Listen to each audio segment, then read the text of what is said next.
The wind that swept through the north was bitter that morning, cold like a warning. Winterfell stood proud, its grey towers bathed in a dull, pale light, but inside the great hall, warmth flickered with the fires of grief and fury. Robb Stark sat at the high table, his jaw clenched, his eyes darker than the snowstorm outside.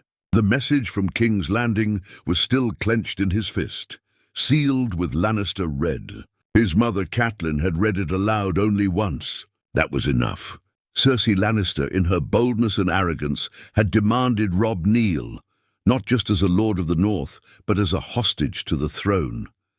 She had sent it with a smug promise of peace wrapped in the blood of Ned Stark's death. But what sealed her fate wasn't just her demand. It was the insult written between the lines. The boy may have his father's honor, but he lacks his spine. Robb didn't speak after hearing that. He only rose, walked out of the hall and into the godswood. He stayed there for hours, kneeling in the snow, head bowed, as if speaking to his father's spirit. Or maybe to the old gods. No one knew. Not even Catelyn dared to follow him. That night he called his bannermen. Roose Bolton came, as did the Umbers, Karstarks and Manderleys. Every lord with a grudge against the throne, or a son buried by Lannister steel, showed up. What shocked them wasn't that Robb spoke of war. They expected that. What shocked them was how calm he sounded. "She doesn't fear us," Robb said, pacing before them, his direwolf grey wind at his side. "She sees me as a child, a boy in a man's chair. She thinks she's broken us. But we're not broken. Not yet." A murmur rippled through the hall, but no one interrupted him. "I won't be her pawn. I won't kneel. And I won't let my father's death be remembered as the end of House Stark." They cheered, not out of ceremony, but because they felt something change in the room. Robb wasn't a boy anymore. He spoke with a fire none of them had seen, not even in Ned Stark.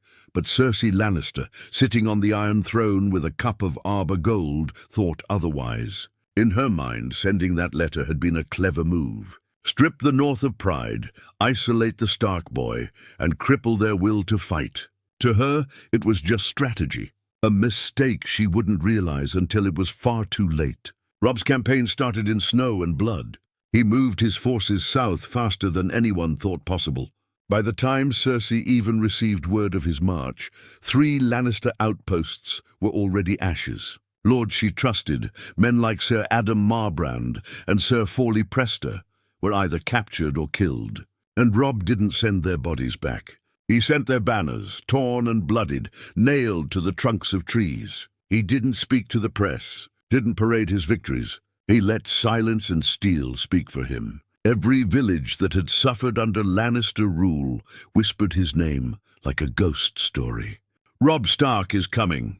The phrase spread across the riverlands, across the Vale, and even to the walls of King's Landing. And every time Cersei heard it, she laughed. A nervous, shallow laugh. But Tyrion, ever her unwanted conscience, only watched her with wary eyes. "You made him," he said one night, sipping wine in her chambers. "You wrote the letter that gave him a cause. And you mocked a wolf who hadn't learned how to bare his teeth." Cersei didn't respond. She simply stared into the fire, her lips trembling, though she'd never admit it. Robb's legend was not born in a great battle. It wasn't a single moment that turned him into a name people remembered. It was the mistake Cersei made, thinking she could break the North with ink and arrogance. And the boy who read that letter, he was gone. In his place now stood something else. The march south was brutal. Snow turned to mud and mud turned to blood. Robb Stark didn't wait for spring. He didn't wait for alliances to be forged or couriers to deliver polite warnings. He moved with the cold resolve of someone who had nothing left to lose, and that terrified even his own men. He wasn't the boy who used to spar with Jon Snow in the courtyard or laugh beside Theon Greyjoy under the northern stars. That boy had died the moment Cersei's seal cracked open. Every village he passed bore signs of the war Cersei had tried to pretend didn't exist. Homes burned, crops stolen, children left fatherless. And in everyone he ordered help. Food, protection, even silver if it was available. He gave nothing for free, but what he gave earned him loyalty. The Riverlands, torn between fear and exhaustion, began to turn in his favor, not just because of his sword, but because of how he wielded mercy. Word of his victory spread like wildfire. His ambush at Oxcross was the first true blow. Tywin Lannister had left Sir Stafford to raise an army in peace, thinking the North too far away to be a threat. He was wrong. Robb came through the Wolfswood like a shadow, his men silent, faces painted in ash and snow. Grey wind ripped through Lannister knights before they even realized they were surrounded. No quarter was given. Robb didn't allow it. That was something new, something no Stark had done in a century. The day after the battle, they hung the Lannister banners upside down across every road leading into the area. The message was clear: your gold won't save you. Not here. In King's Landing, Cersei heard of the defeat during a feast. The Raven had arrived quietly, but the maester who brought it didn't get the chance to wait for a private audience. Tyrion read it aloud, not for cruelty, but because he knew the truth needed to burn. She spat wine across the table. "It's a bluff," she muttered. "A skirmish." Tyrion only shook his head. "No, it's a reckoning." And that was when it began, the slow unraveling of her composure. Because in every war, there's a moment where control starts to slip. And Cersei's came not from swords or fire, but from the whispers of her courtiers, noble ladies who spoke Robb's name like he was some romantic hero, and soldiers who started to say things like, "The young wolf fights with the fury of 1,000 Northmen." She tried to bury it, doubled the coin spent on spies, sent new letters, but each one was more desperate than the last. She even offered a truce at one point, cloaked in royal language, of course. A suggestion that the boy from Winterfell may yet have a place at court, should he bend the knee and swear fealty. Robb never even opened it. He had it burned along with her seal.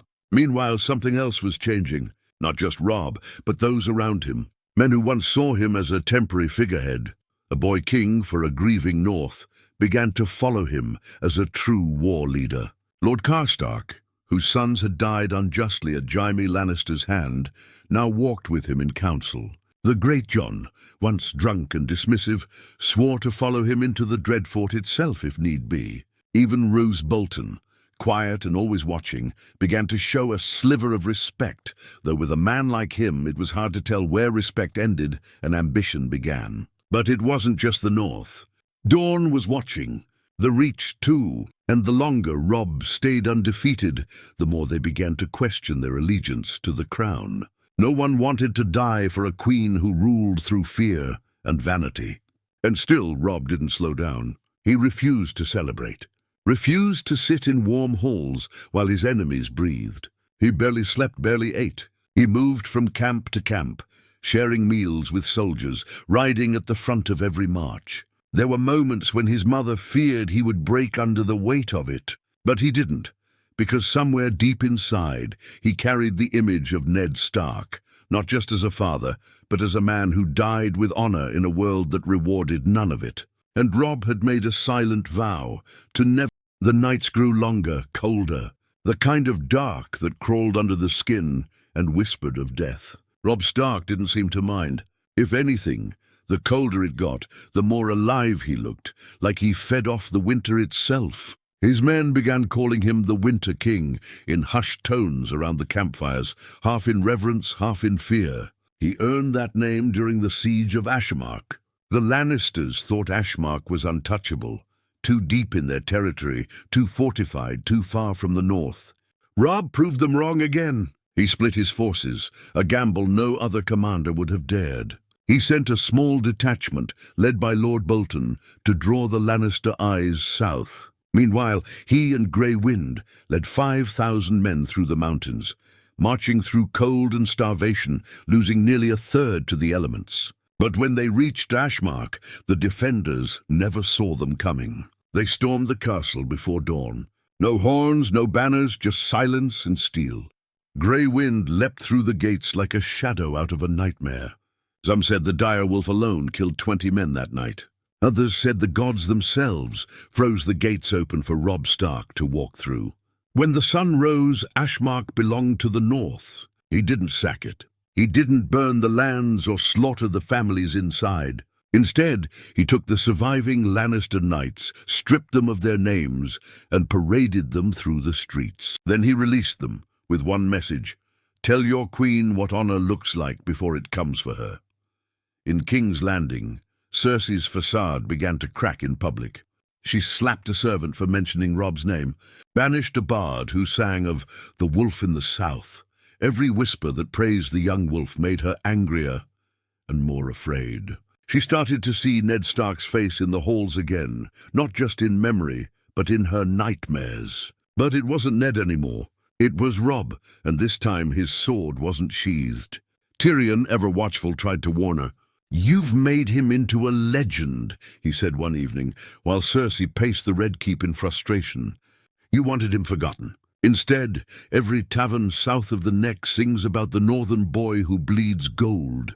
"I don't care about songs," she snapped, her hands trembling despite the fire blazing in the hearth. "You should," Tyrion said quietly. "When men start believing in a ghost, they stop fearing the queen." But it was too late for her to listen. Robb's legend was no longer just northern. In the Westerlands, small folk were turning against their lords. In the Reach, minor houses whispered of rebellion. And in the Riverlands, where the war had hit hardest, people began carving wolf symbols into trees, an old forgotten sign of loyalty to the first men. And Robb. He felt the shift, not with arrogance, but with a weight he carried alone. At night he barely slept. He read old battle accounts, maps of Westeros, scribbled notes in a language only he could follow. The war wasn't about revenge anymore. It was about rewriting history, not with quills, but with blood and ice. He rarely smiled. When he did, it was for his men, the wounded, the cold, the dying. He walked among them like one of their own, shared bread, water, even stories, though his voice always held a distance now, as if part of him had gone somewhere none of them could reach. Catelyn watched her son transform, and her heart broke a little more each day. She saw Ned in his eyes, but colder, sharper, more dangerous. What Cersei had tried to break, she had only reforged into something harder than iron. Then came the turning point. A raven arrived from a scout on the Gold Road. It carried no letter, only a token, a Lannister lion pendant soaked in blood. Roose Bolton handed it to Robb silently. Robb stared at it for a long time. Then he looked around at the gathered lords and said, "We ride for the crag." No discussion, no vote. That was the moment they all realized. Robb Stark no longer fought for the North alone. He wasn't just trying to avenge a father or defend his home. He was marching to tear out the roots of the Lannister name and bury them under the snow. The march to the crag was unlike any other Robb Stark had led. It wasn't swift. It wasn't clean. It was deliberate, slow and cruel, the way a wolf circles its prey before the kill. Every village flying Lannister colors along the way was stripped bare. Not burned, not slaughtered. No, Robb wasn't a monster, but he took their food, their horses, their steel. He left their banners hanging in the dirt, torn and trampled by northern boots. Every step he took toward the crag was another reminder. Lannister protection means nothing now, and the Lannisters felt it. They began to pull back, to consolidate. Jaime was still in chains, a captive who had once mocked Robb to his face. Now he sat silent in a tent, bruised, half-starved, guarded not by knights, but by ordinary northern men who looked at him like a caged beast. Every day he watched Robb move like a general twice his age. Not a boy, not anymore. And there was a moment, just once, when Jaime, son of Tywin, whispered under his breath, "We should have killed him with the rest." The crag stood on a hill, proud and golden like all things Lannister. A beautiful castle, smaller than Casterly Rock, but no less proud in its arrogance. Its walls had never been breached, its gates never taken. Robb didn't care. He arrived at dusk, under skies the color of old iron. His scouts had already cleared the outer villages. He gave the crag one offer: surrender and open the gates or fall with them. The lord inside, a cousin of Cersei's, refused, sent back a raven with 2 words, "Try me." So Robb did. He waited for nightfall, then sent in his men, not at the gates but through the river. An old tunnel, long forgotten, allowed 36 of his best fighters to slip in under the walls. They opened the east side silently before dawn. By the time the guard sounded the alarm, it was too late. Robb walked through the main hall before sunrise, grey wind beside him, his sword dripping with frost and blood. The Lannister cousin had fled, but Robb didn't chase him. He didn't need to. He planted the direwolf banner at the heart of the crag and left it flying, untouched, for 7 days. What he did next would echo louder than any sword. He summoned every peasant, servant, and minor noble in the region. He fed them, spoke to them, promised protection. Then he left them there under northern watch and did not take their gold. The Lannisters rule by fear, he told his men. We rule by memory. That phrase, rule by memory, this spread faster than wildfire. In King's Landing it caused chaos. Tywin Lannister, now returned from Harrenhal, was livid. He blamed Cersei for underestimating the boy, for mocking him publicly, for turning a northern rebellion into a movement. But Cersei, proud and poisoned by her own pride, refused to admit fault. He's just a boy with a wolf, she sneered in the Red Keep's war room. Let him play at war. We'll break him when it matters. But Tyrion saw the truth. Every step Robb took wasn't just war, it was chess.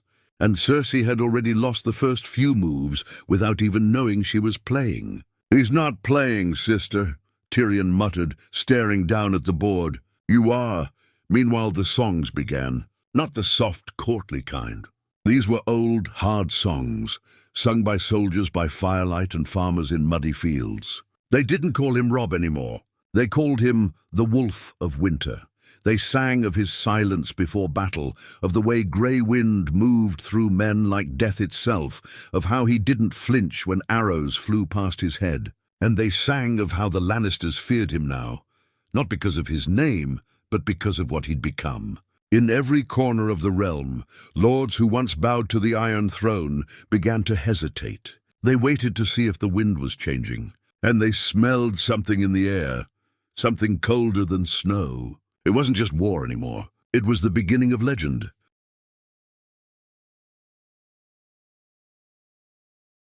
Robb Stark didn't return to the crag. He didn't need to. Its fall sent a message sharper than any sword. No Lannister, hold fast, was safe. And while Cersei fumed behind her golden walls, while Tywin scrambled to secure supply lines and silence rebellious whispers, Robb was already gone, already moving, already hunting. But he wasn't just chasing castles now. He was chasing something far more dangerous, the myth of Lannister invincibility, and it was crumbling fast. From the north to the Riverlands, the old families were rising again. House Blackwood, long bitter over Lannister favour to the Brackens, pledged their full support. House Mallister sent grain and ships. Even the Tully bannermen, long reluctant to fully commit, now rode under the direwolf banner without hesitation. It was no longer just a war for the north. It was a reckoning. Still, Robb knew he couldn't fight every battle with steel. Power came not just from winning wars, but from making others believe you couldn't lose them. So when he learned that a Lannister caravan, 50 wagons deep, loaded with grain, silver, and weapons, was headed for Harrenhal, he didn't order an army to stop it. He sent 20 men, 20 riders, silent, swift, deadly. They struck just before dawn, near the ruins of a burned village. No battle horns, no banners, just cold knives in the dark. They killed every guard but spared the drivers, told them to walk back to Harrenhal barefoot, dragging the broken Lannister flags behind them. They left one wagon untouched, its goods intact, but placed a single wolf skull on top, a warning, a brand, a mark. It was the kind of move Tywin Lannister himself would have admired, if it hadn't humiliated him in front of every bannerman still loyal to the crown. And Robb, he didn't boast. He didn't claim credit. He simply rode on, already thinking of the next move. But even wolves bleed. At River Run, Catelyn found her son sitting alone in the Godswood again, as he had months ago in Winterfell. His sword lay beside him, untouched. His face was drawn, the cold seeping into the lines that weren't supposed to be there on a man so young. She sat beside him in silence. It was a long time before he spoke. "I don't know who I'm becoming," he said quietly. "I don't remember the last time I laughed. The last time I—" His voice trailed off. I dream of him, father, and he doesn't speak. He just watches." Catelyn reached for his hand, but he pulled away gently, not unkindly, just distant. "I have to end this," he said. "Not for vengeance, not for glory, but because if I don't, they'll never stop. The Lannisters, they don't just kill men, they kill hope." He stood, his shadow long in the snow. "And I won't let the North grow up afraid." Meanwhile, in King's Landing, Cersei was unraveling. Her influence on the court was weakening by the day. The Tyrells whispered behind her back. The small folk spat when her carriage passed. Even her own guards now looked to her with unease, because fear without respect is a brittle thing. And Robb had become both feared and respected in a way Cersei never had. She ordered another assassin, quiet professional, promised them lands, gold, and a name in her court. The assassin never returned. Robb's men found his body hung upside down from a tree north of Seagard, stripped naked, with a wolf claw carved into his chest. Message sent, message received. And yet the pressure was mounting. Robb's victories had cost him blood. His armies were tired, supplies low. The south was warmer but not kinder. Still he kept moving. Forward, always forward. He didn't want the Iron Throne. He didn't want to rule the realm. All he wanted was to make Cersei pay for what she had done, for the lie that murdered his father, for the insult that tried to reduce House Stark to ashes. And deep in the Westerlands, hidden among pine and stone, he began planning the one move that could break the game completely. He was going to strike Casterly Rock. No one had ever dared, no one had ever dreamed. But Robb Stark wasn't just a boy with a sword anymore. He was a ghost in golden dreams, a shadow on the Lion's doorstep, a legend carved in red. And the Lannisters were running out of time. Casterly Rock had always been untouchable, built into a mountain of solid stone, rising above the sunset sea. Its golden halls had never seen an enemy breach its gates. It was the pride of House Lannister, their throne, their fortress, their illusion of immortality. Kings had tried to take it before. All had failed. But Robb Stark didn't believe in Lannister myths. He believed in patience, and he believed in silence. While the realm watched the Riverlands and Tywin Lannister moved his pieces toward King's Landing, Robb had quietly dispatched scouts along the coast. Fishermen, deserters, even merchants paid in northern silver. They mapped the cliffs, measured the tides, noted the cracks in the foundation no Lannister lord had ever bothered to consider. For months he said nothing of it. He fought smaller battles, won victories in the Westerlands that seemed random, minor keeps, little supply depots. But each one brought him closer, circling the rock like a wolf sizing up its prey. Even his own bannerman didn't believe it when he finally said the words aloud. "We take Casterly Rock." The silence that followed was heavy. Only Lord Karstark dared to speak. "Your Grace." "It can't be done." Robb didn't answer immediately. He let the map speak for him. The coastal routes, the back passages, the forgotten mines that ran beneath the mountain like veins in a dying beast, all uncovered by men who believed enough in Robb Stark to give their lives for whispers. "It can," he said, voice steady, not with banners and horns, but with shadows and fire, and so the plan began. 200 of his best, not knights, but hunters, climbers, killers, set out on ships disguised as trading vessels. They landed days apart under moonless skies, carrying nothing but rope, steel, and silence. They scaled the cliffs at night, the waves crashing beneath them, the wind threatening to drag them into the sea. 4 men fell. Robb didn't flinch. They entered the tunnels through an abandoned mineshaft that had collapsed decades ago. But his scouts had cleared it, brick by brick, stone by stone. They called it suicide. He called it war. And as the sun rose over the sunset sea, the Lannisters still slept. The gates of Casterly Rock did not explode open. There was no grand siege, no trumpets, only screaming. Guards found dead in their beds, flames erupting from within the armory. Wolves, not real ones, but symbols, painted in blood across the walls. Panic spread faster than fire. No one knew how many had entered or where they were. Every hall became a trap, every stairway a tomb. And then Robb arrived. He rode through the front gate on the 3rd day, not with an army, but with grey wind at his side and a sword drawn. By then, the Lannister defenders had turned on each other. Some tried to flee, some tried to surrender. Others locked themselves in vaults, terrified not of death, but of a boy they no longer dared to call a boy. He took the rock not with numbers, but with legend. He found the Lord in charge, Sir Kevan's younger cousin, hiding in the treasury, clutching gold like it could protect him. Robb didn't kill him. He didn't have to. He left him alive to tell the tale. "I want every lion in this realm to know," Robb told him, "that your house is not a kingdom. It's a lie built on stolen coin, and lies fall." By nightfall, the direwolf banner flew above Casterly Rock, not in secret, not briefly, but boldly for the world to see. In King's Landing, Cersei collapsed when the raven arrived. The blood drained from her face. The Lannister red on her dress suddenly looked like a mockery. Tyrion said nothing at first, just stared out the window as if waiting to wake from a dream. "Do you understand now?" he finally said. "He's not a rebellion. He's a reckoning." But even he couldn't have known what would come next. Because Robb Stark didn't stop. He sent no letter to the Iron Throne, no request for peace, no demand for recognition. He sent one thing only: the golden lion's head, carved from Casterly Rock's gates, shattered and mailed to King's Landing in a box of northern pine. And underneath it, a note in a hand. The gates of King's Landing groaned louder than the court's silence. The shattered lion head now sat at the foot of the Iron Throne, and no one dared touch it. Cersei hadn't spoken in hours. Her eyes were sunken, her hands shaking, but her rage simmered beneath her silence. Not grief, not fear, pure, seething humiliation. She had mocked Robb Stark.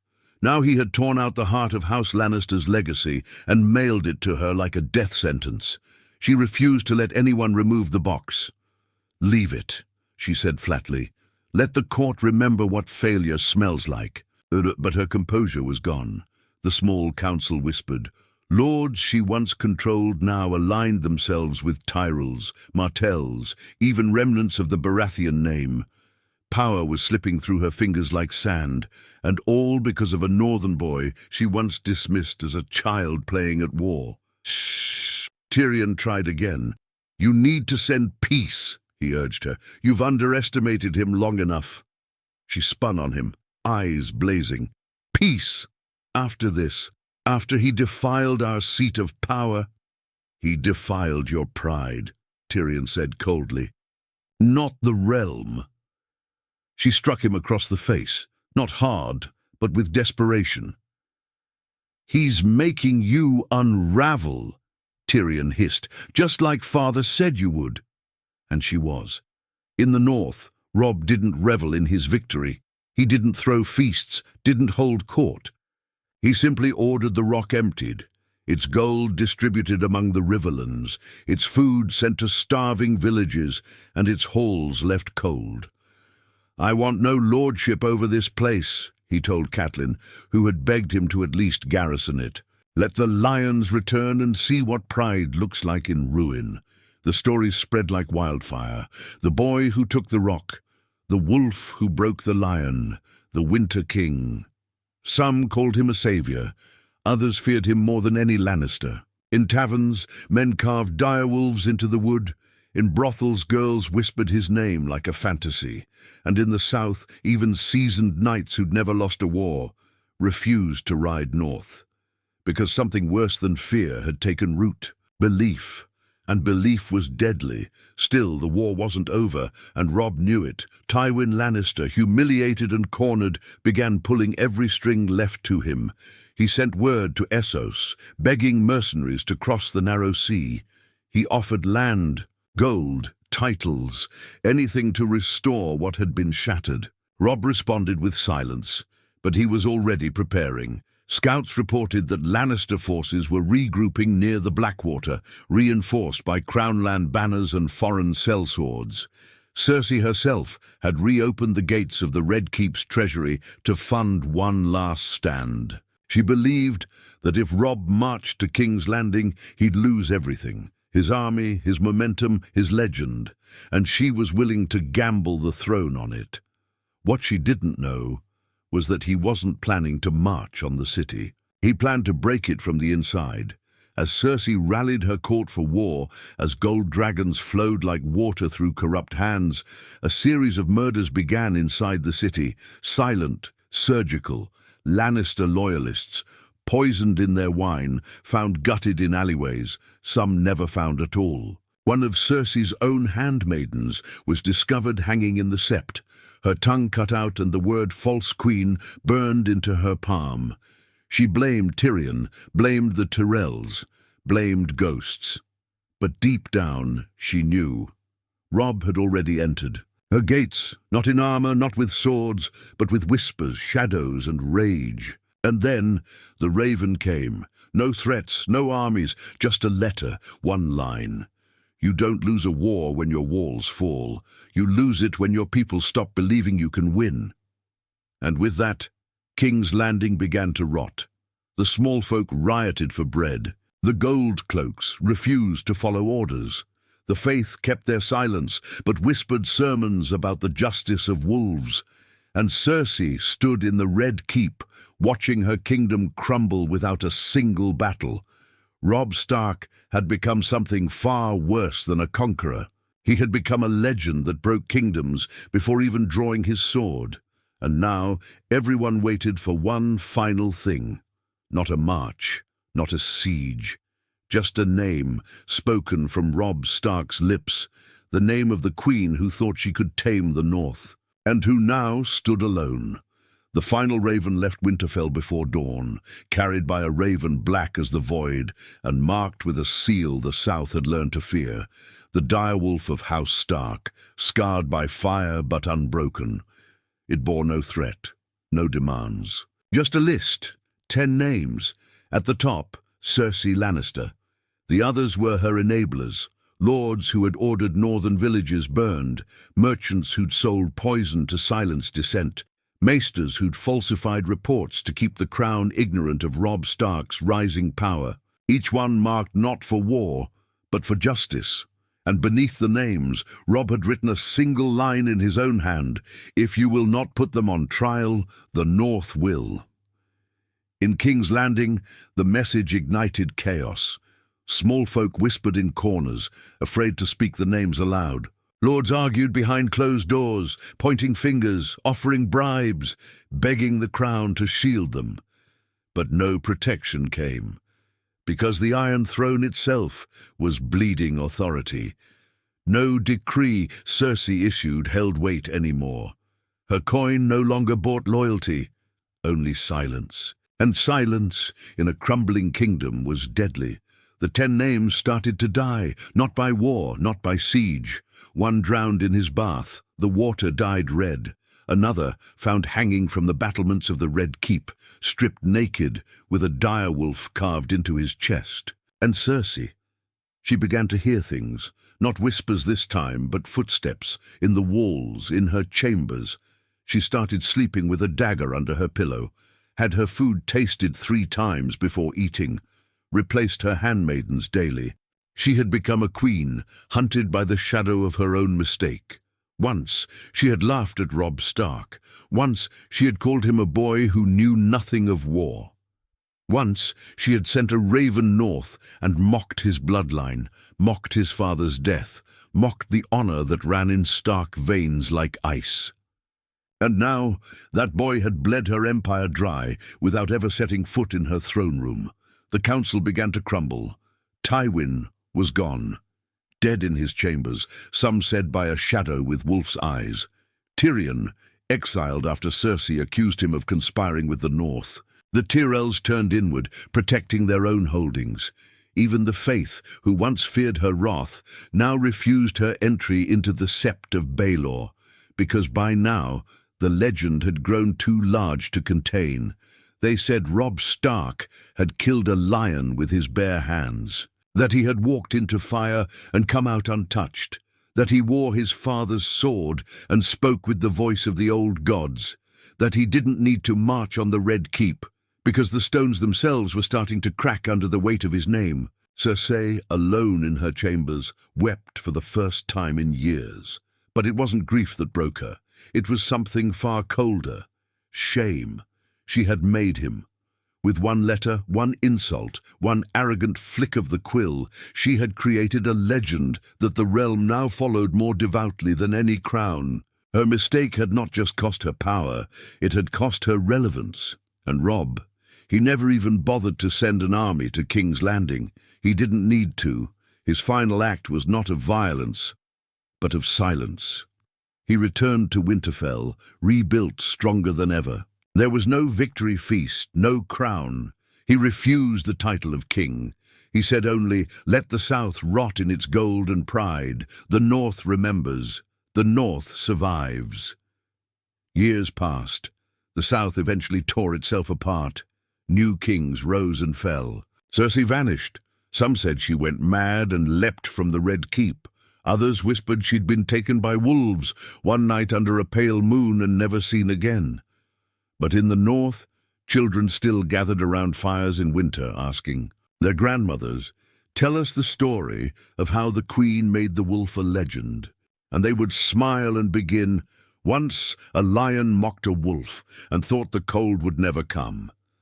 But winter came, and it wore the face of a Stark. And in the dark, just beyond the flicker of flame, some swore they could hear a dire wolf howl.